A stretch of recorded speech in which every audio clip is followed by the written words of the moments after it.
So hello guys, what's up and welcome back to my YouTube channel. It's me, your girl barrister nezemasterclass.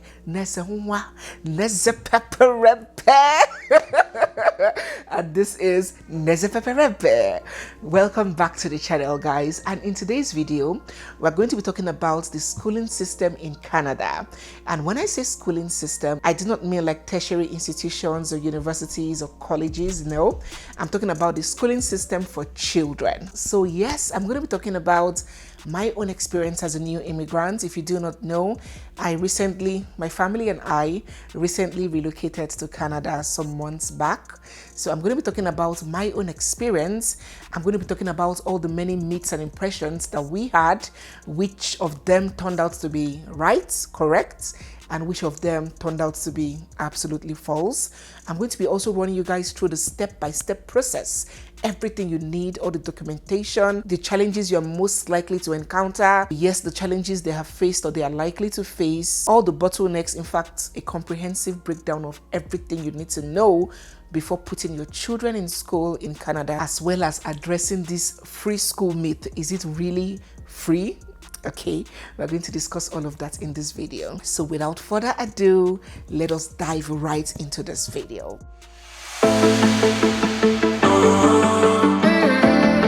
As always, I feel it is very important for us to have these kinds of conversations, not just in the interest of those coming behind, for those that need information, but also in the interest of diverse ideas and the interest of the knowledge that comes through shared experiences. We constantly need to learn from each other, all right? So yes, when you immigrate, or even before you immigrate, one of the major topics, one of the major agendas that should be on your plate is the schools that your children would go to, the kind of schools that they will go to. What kind of school would it be? Why that particular school? What documents do I need to bring from my country? Which of the schooling system best works for my ideals, for my standards, both moral or religious standards? Which of them can I afford? Because some are more expensive than others. What are the advantages and the disadvantages of these different kinds of schools? So there are different kinds of schools in Canada. There's the government school. There is this one they call the TLC, which is like a little bit conservative. They wear school uniforms, they give them homeworks. And there is the Catholic school. There are so many of them. I'm not going to elaborate on these other ones because I do not have a first-hand experience on them. We chose to go with the Catholic school, and for these reasons. First and foremost, I am Catholic and I will be able to relate to some of the things that will be taught there, and I was naturally geared towards a Catholic school as a Catholic girl. Secondly, we believed that Catholic schools will be a lot more conservative and doctrine prone than other schools. You know, we Nigerians are very religious people, right? But apart from being religious people, we got the impression that was given to us by those that were here before us that there are a lot of rights and liberties in these government schools, like the children, you know what I'm talking about, those rights. They can choose to be who they want to be. They're them, she, he, and all those kind of things, and we were not up for that. So we wanted a conservative environment. I know that it will never be as conservative as where we are coming from, but at least we wanted something that was a little bit, as it's the closest to conservative that we could get when it comes to teachings, doctrines, and morality. Then again, advice from friends also played a role.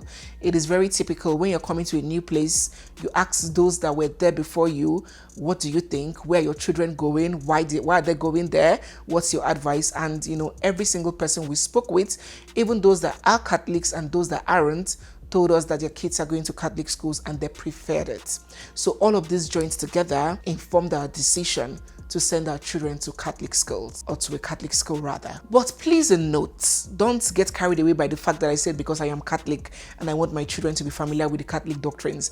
Even if you are not Catholic, please do not be under the impression that they will turn your daughter to Virgin Maria or they will turn your son to Father Sebastian or Father Sabinus. No. Nobody is going to rub any Catholicism in your face. Nobody is going to call your child and take them to start reading the rosary. In fact, my children have been there for almost 1 year and they cannot say the Hail Mary. So they are not going to rob the whole Catholic school. You know how a Catholic school in Nigeria can be. You must go to attend mass and do all those kind of things. It is not like that here. Children from all walks of life, children from different religious backgrounds attend these Catholic schools for their own reasons. So nobody is trying to convert your child to a Catholic, and these doctrines are not going to be imposed on your children. Yes, I admit that they will know one or two things about Catholicism. They will know Lent. They will know when it's Ash Wednesday. They might know one or two saints or blesseds, but that's where it stops. Nobody is, taking your child to attend mass or receive Holy Communion and all of those things. So it's a very liberal place. So going on with the Catholic school, we chose the Catholic school, and if you choose to send your children to Catholic schools, please note also that there are two different branches. There is the pure English Catholic school and there is the French immersion. So if you wish to give your children the gift of languages, if you want your child to know how to speak French and English, then you can send them to the French immersion Catholic schools. But this can only be done at kindergarten level or grade 6.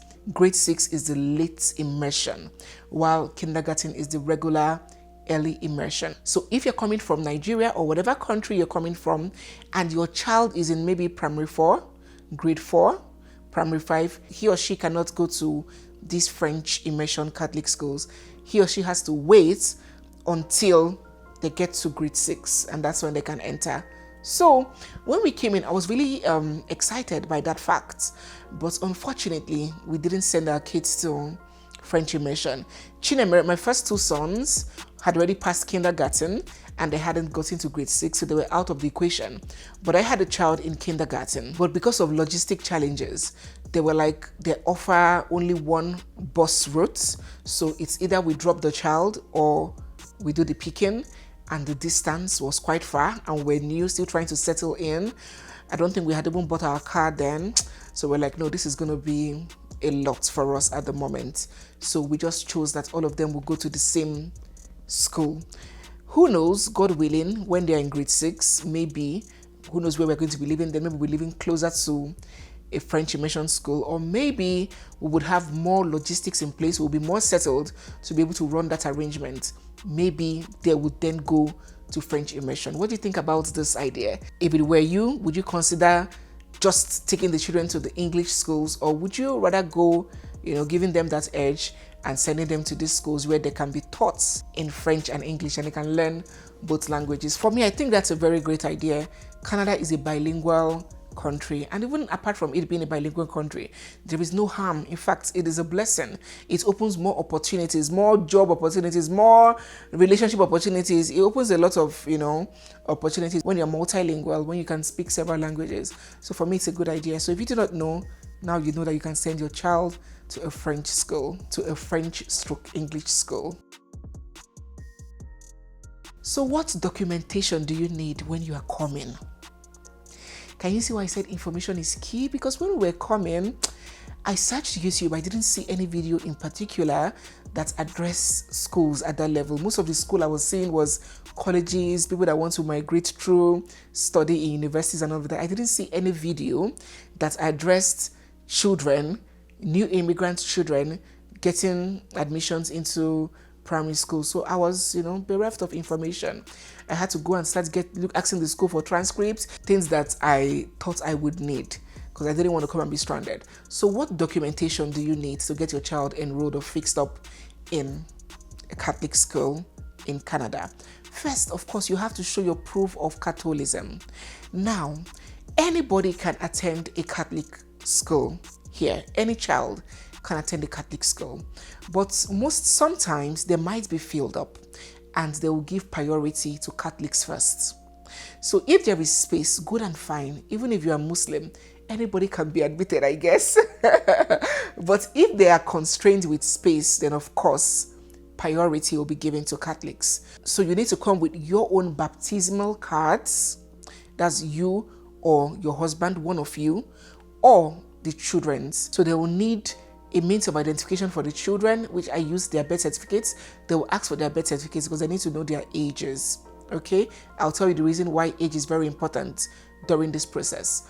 Then you need to come with their baptismal cards all of them, either the cards or the certificates. You do not need, please, don't stress yourself, don't sweat, don't break your head. You do not need any transcripts or results or reports from their former schools in Nigeria. You do not need any documentation about all of that, at least for primary school level. And as a parent, of course, you should have your own form of identity, your own form of identification, either your international passport or your permanent residency card, if you have that, or maybe your student or work permit. You should show some documentation that gives you legitimacy to be in Canada. So they're going to ask of all of that. So when you have all your documents, you have landed, of course, you cannot start anything until you land. You have to come here first. When you have landed, the first thing you have to do is to book appointment online. Now, it's important for you to find a house, a permanent place of residence first, because the school that will be assigned to you has to do with your geographical location. They're going to try to assign a school that is closest to where you permanently reside. So if you land at an Airbnb like we did, you have to wait and get a place first so you can know that, okay, this is your house before you start chasing school. Because if you use that your Airbnb address, they might put your children in a school that is close to that place, and when you move, it becomes a logistic problem. You have to start going back and forth. There's no need for that. So when you've gotten your house, you go online and search for the St. John's Catholic Board. Yes, they have a central system that organizes the schooling of children. So you go on Google, you search for St. John's Catholic Board.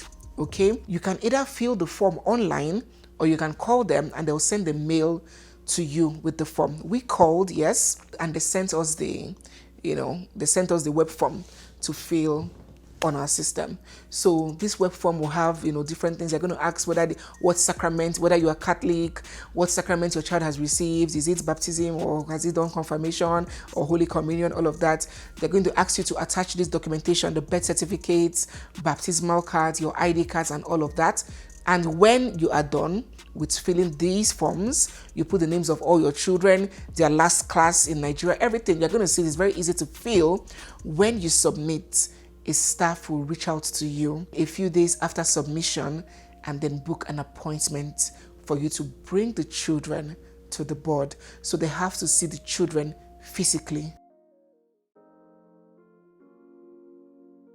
So please note, as always, that you have to keep to time. Your appointment time is your appointment time. If you come late, you might encroach on another person's appointment. In fact, we arrived there like exactly the time that was given to us. Was it 10:30? And as we're coming in at 10:30, there was a staff waiting already for us at the door to receive us and take us in. So just imagine if that staff had to stand there for 15 minutes waiting for your late self to come. It will not be good. They won't have a good impression of you and the race and tribe that you represent. So please make it on time for that appointment. So when we got in, they'll take you into an inner room. They'll make you feel at home. There were snacks, apples, fruits, juice, different things to entertain you and the kids. You can go and pick as you, relax there. Very pleasant people, all smiles, so welcoming. Then, I think I even vlogged that content. Yes, I vlogged that day when we went for the interview. So a staff of the board would come and ask you guys, like hold a chit chat. So I was expecting some kind of examination. In fact, I told my children, don't fail this exam. I was thinking that they're going to put them to test, like a written test. But there was nothing like that. They didn't do any, whether oral or written test. It was just like a tete-a-tete, a chat. So the lady was just asking them stuff. Oh, what do you like? What's your best subject? So when the lady just had a chat with them, she put our address on her system. So they have a very structured system that calculates distances and calculates what schools would be serving what communities. All right? You do not have the liberty or leverage to pick a school of your choice. Even if there's a school opposite you, that school might be serving a different community from your own community. It's funny. So you cannot tell them that I want that school, it's very close to me. It's not done that way.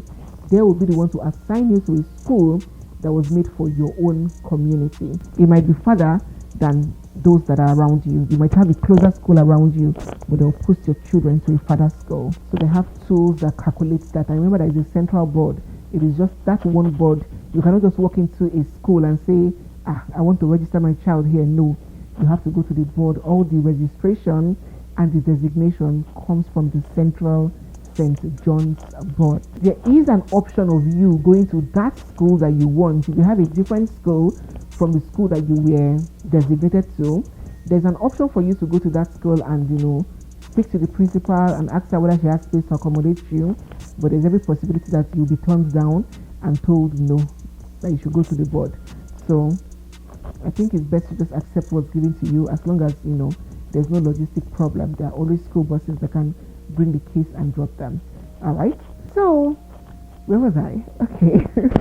So when they have allotted the school to you, they'll give you the school calendar, the school activities for the whole year. They'll print it out and give you.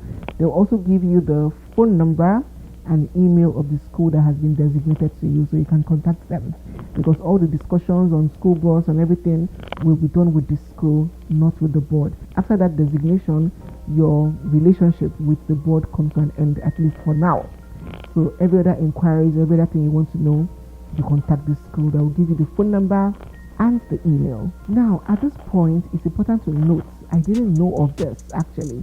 It's important to note that there's every likelihood that your children will be made to repeat their classes. My first son had just finished primary 4. We relocated in, was it July, August? Yeah. We relocated around July, August, which is like close to a new academic year. So, all things being equal, if he was back in Nigeria, he should have been going to primary 5, but he was made to redo primary 4 here. They don't do it by how far you have gone. There are ages that are attached that should correspond with the classes. So if your child is maybe 9, he should be in grade 4. If he is, say, 6, he should be in grade 2. So even if he is in grade 5 in Nigeria, at 6, they'll push him back to grade 2. So it's not just taking him a step backwards. They would put him in the class that is appropriate for his age. We in Nigeria, we like to rush. We want our children to enter secondary school at 7 years old. Not over here. They will step them down to the appropriate class for them, appropriate to them, to their standards, right? So all my kids were stepped down. Even Chikamso, that was already in primary 1, was he in primary 1 or what class was he in when we were in Nigeria, that he had already started writing letters and they took him to kindergarten where they are still counting ABCD. I was like, God have mercy. That will not deplete this boy's IQ, teaching him what he learned like 3 years ago in Nigeria. They took him to kindergarten where he only attends school for 3 hours. So, as a kindergarten pupil, you can either choose the morning class or the afternoon class. There's some children that go to school around 8 and come back by 12. That's inclusive of transit period. So the school is like 9 to, when did they leave? 11:30, so very short. Or you can choose alternatively to go in the afternoon around 1 and come back by 4, thereabouts. I don't know whether you choose or whether the school will tell you which of the classes. I think the school will be the one to tell you which of the, whether morning or afternoon, but that is for kindergarten alone, because their lectures are just 3 hours in a day. So at this point, of course, the next reasonable thing is to visit the school that you have been assigned, familiarize with the school and know what next to do. So having said all of that with the step-by-step process, let us go to the expenses. The expenses. Many of us back home, many people believe that schooling is free, 100% free. Well, it might be 100% free in government schools, like the core government schools, I do not know. But in Catholic schools, it is not entirely free. So let me tell you the expenses that you are likely to incur, or that you must incur if your children are attending Catholic schools in Canada. The first expense that you are going to have to shoulder is the expense of school supplies. So nobody is going to give your child the whole stationaries and supplies that they will need throughout the academic year. You have to purchase it out of pocket, and there can be a lot. I showed you guys in that video too, the cartons. So you can either get the list from the school and go to a store and buy them by yourself. There's this store called Staples where they sell all of those things. Or you can contact School Stats. Yeah, I think that's the organization. School Stats. You send them the list and they buy everything for you and deliver it to the house or to the school. And you can already guess the one I went for. Anything that will take stress away from me, bring it on. So I didn't have energy to go and start picking. It might be cheaper, of course it will be cheaper.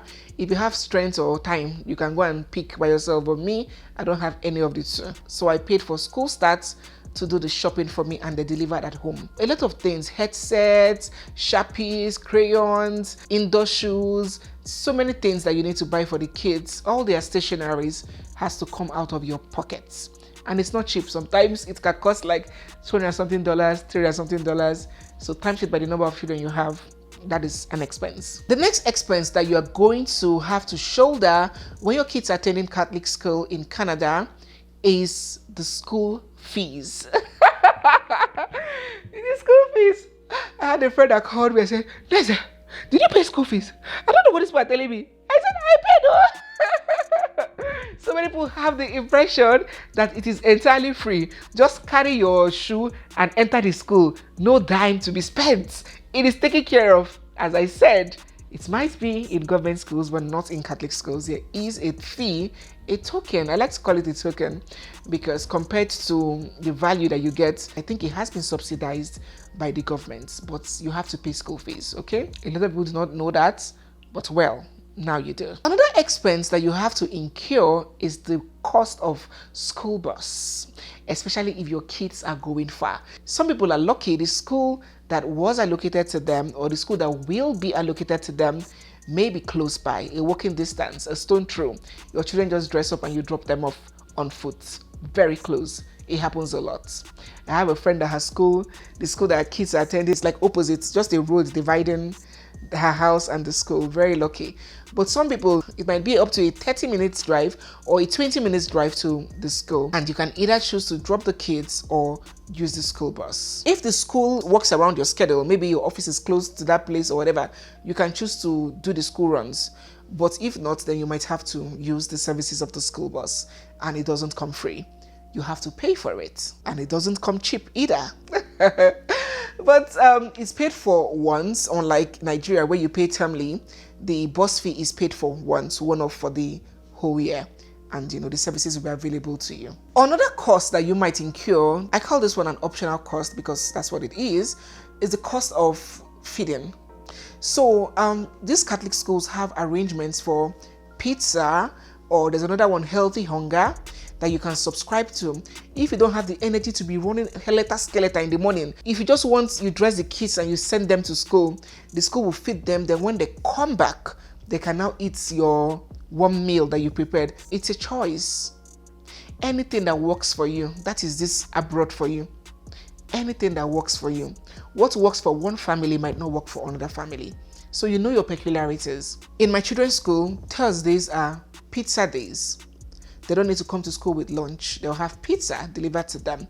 Monday, Tuesday, Wednesday, Friday is what they call Healthy Hunger. They have fruit, salads, different things that are given to them, and it's not free. So if you want to subscribe to this, it comes paid for. But as mentioned, they are optional. So let's go to the facilities or the advantages. What facilities are available or will be available to your children when they go to these Catholic schools in Canada? First, a comfortable, safe and secure school bus system. I don't know whether you've seen the school buses in Canada. They are big, they are bulletproof, they are strong. In fact, if a car runs into that school bus, the school bus will not shake. It's the car that will be squeezed. It is so safe and so secure that even the children do not use seat belts, because even if something like an accident happens, the driver is not overspeeding, okay? So the risk of an accident is very, very low. And even if somebody rams into the bus, it is the person's car that will get squeezed or damaged. The bus is very tough. It is almost impossible to somersault or tumble. But please note that unlike how it is for many people back home in Nigeria, where the school bus drives to the house, the children's house, and honk, and the children will have to come down and get into the school bus. No, it is not that way here. There are designated stops, bus stops, where the school bus would come at designated time. So you have to be time conscious, because if you miss the bus is not even going to wait for you. And if you miss it, you have to bear the responsibility of taking the child to school in your private vehicle or the child will forfeit school for that day. Then of course, the next facility is a well-equipped library. The children would have access to very well-equipped libraries with several books, tons of books from different spheres of life, different fields from IT to science, arts, name it, music, comic, whatever they have interest in. They can always go to the school library and get books and come home to read. It's very important because remember that they do not give them homeworks, they do not give them assignments like in Nigeria, where the children will stay in school till 4 o'clock and they'll still pack tons of assignments that they will come home and start doing. The children don't even have time to rest after a long day at school. It is not like that over here. At least for primary school and kindergarten in Catholic schools, there are no homeworks. Maybe as they progress, they will introduce homeworks. So when the children are back from school and they relax, they eat, they take their baths, and you want to keep them busy, instead of screen time or gadgets, they can pull out these books that they got from the library and study. Another facility or advantage that your child may enjoy going to Catholic school in Canada is that there are opportunities where talents and gifts, potential can be identified and harnessed. So it's not just about school. During recess, they can play basketball, volleyball, they can play, there's so many activities. There's a well-equipped gym right in the school where the children can partake in other activities, other sporting activities, and they might discover that, oh, I'm good at this, and they can pursue that discovery. Another facility that your kids would have access to, or it's not like it's something that should be abused or banked on, but it exists, and it's good to know that it exists, is that there is access to complimentary food and clean water that the children can eat or drink in school.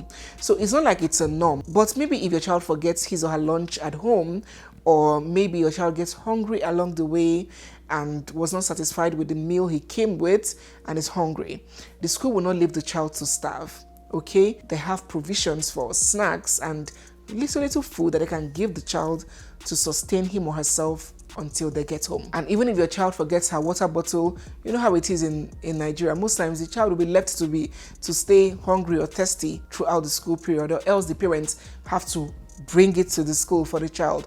But over here, there is access to free water for the children to get water and drink, and there's access to food just in the event of a contingency. It's not like it should be an everyday thing your child is going to ask for food. No, it will look very irresponsible. But just in case there's an issue and the child doesn't have food to eat or doesn't have enough, the school will not leave the child. The school will step in and provide for the child. And that is amazing. Just as every good thing in the world, just as many good things, it also, the schooling system, or the Catholic schooling system here, generally the schooling system, can I call it that, comes with its own many challenges. And the first that I have to tell you, because we have to be prepared, as we are prepared to enjoy benefits of things, we have to be prepared on how to shock up the challenges that comes with these things. One of the major things that you should be prepared for is bullying. Now you have your kids, many of these children are leaving their country, their home countries for the first time. They are being aware for the first time that they are what they call black, a black boy. Back home, everybody is the same. Nobody is black, nobody is white, nobody is Hispanic, nobody is Pakistan, nobody is Asian. Everybody is the same. There's no distinction due to the color of the skin.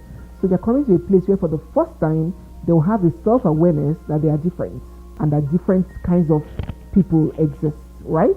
So you need to prepare your child for that identity awareness and the many things that may come along. And one of those many things is bullying. You must equip them mentally, psychologically, and physically to stand up for themselves, to resist bullies, to report bullies, not to buckle and cower down, because some children are not kind. They can taunt other people for several reasons, including due to their race. So you have to empower your children and give them a strong sense of self, because it is very possible that they might encounter these things. Then the next thing that you have to be aware of that may seem as a disadvantage, especially for people like us, Nigerians or Africans, that we're coming from a place where the schooling environment is very restricted. There's very high discipline in the school environment, to a place where there could be undue exposure your children could be exposed to that ordinarily they will not have access to or knowledge of in a private nursery or primary school in Nigeria. And influence can set in. You have children from different backgrounds, children from different races, different cultures, children that shout at their parents or walk away on their parents or even push their parents and yell at them, and the parents will be apologizing. Being mixed up with your own child that if he does anyhow, he will get woto. Different cultures clashing, and these children come with their own ideals and their own way of life, and your child is coming from with their own thought process and their own home training, and influence can set in if care is not taken. My children were telling me that kids in primary 2, primary 3 come to school with cell phones, and I'm like, why is a parent giving a child in primary 2 cell phone? And why is the parent allowing the child to come to school with it? You don't know what they can watch in the school toilet, or all sorts of things can happen. They're exposed to several freedoms that they didn't have access to in Nigeria. My son was telling me, my elder son Chinemem was telling me that if somebody feels overwhelmed in class, like the person is not just in the right frame, he's tired, he can just leave the teaching and go to one place. They call it really cooling corner or something, and cool his head when lectures is going on. I was like, hey, I hear me, so it's just an entirely different world. That's why you have to keep these children close, continue talking to them, continue teaching them, continue training them, make them understand that we are Africans, we are Nigerians, we are Christians, we have our own way of doing things. You don't have to emulate everything you see. Keep them close and hope that these trainings that you're giving them, they will take them, because it's possible for you to train a child and he will go to school and his friend will retrain him for you or he will train himself. So it can be a situation there that has to be taken account of and managed. The influence, the freedom, the exposure. So guys, yes, I have to bring this video to an end. I believe it has been lengthy, revealing and detailed enough. If you're already here, do share in the comment section what is and what was your choice of schooling for your kids. Was it a government school? Was it the TLC? I think that's what it's called, TLC, right? The ones that wear uniform. Was it the Catholic schools, and what was your reason? Share in the comment section so those that are watching, comment behind, can also read them and be informed. If there's any part I missed out, please be kind enough to share also down in the comment section. So guys, yes, we have come to the end of today's video.